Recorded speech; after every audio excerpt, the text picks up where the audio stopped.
virtual reality. Let's talk about virtual reality. Unfortunately, talking about virtual reality is like dancing about architecture. And this is actually someone dancing about architecture in virtual reality.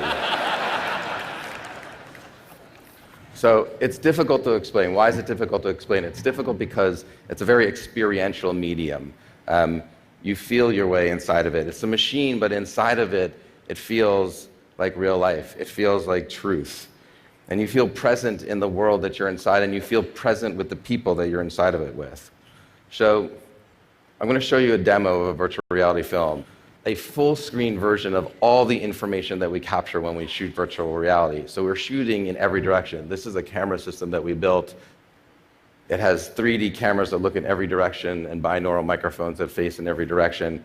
We take this and we build basically a sphere of a world that you inhabit. So what I'm going to show you is not a view into the world, it's basically the whole world stretched into a rectangle. So this film is called Clouds Over Sidra, and it was made in conjunction with our virtual reality company called Verse and the United Nations, and a co-collaborator named Gabo Aroro.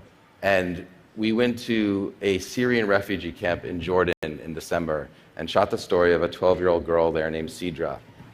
And her family fled Syria through the desert into Jordan, and she's been living in this camp for the last year and a half.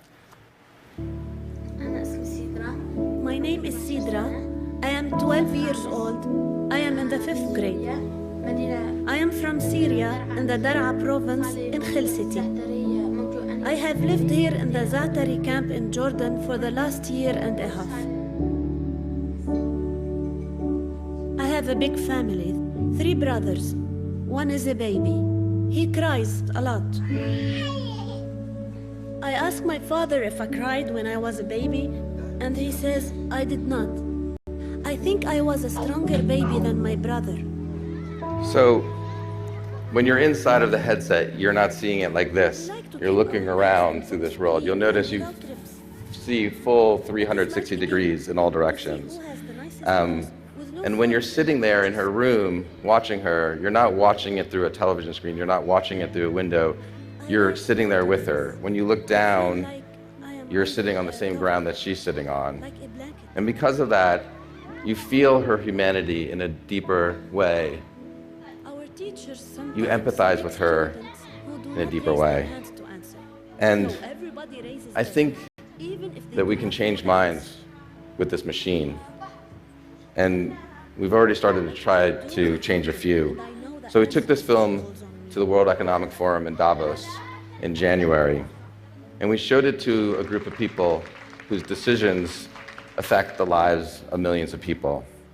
And these are people who might not otherwise be sitting in a tent in a refugee camp in Jordan. But in January, one afternoon in Switzerland, they suddenly all found themselves there.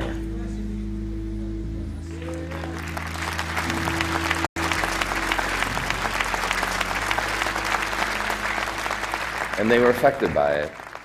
So we're going to make more of them.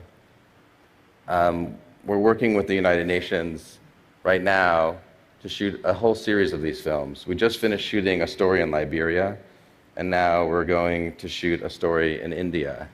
And we're taking these films and we're showing them at the United Nations to people that work there and people that are visiting there. And we're showing them to the people that can actually change the lives of the people inside of the films. And that's where I think we just start to scratch the surface of the true power of virtual reality. It's not a video game peripheral. It connects humans to other humans in a profound way that I've never seen before in any other form of media. And it can change people's perception of each other. And that's how I think virtual reality has the potential to actually change the world. So it's a machine, but through this machine, we become more compassionate, we become more empathetic, and we become more connected.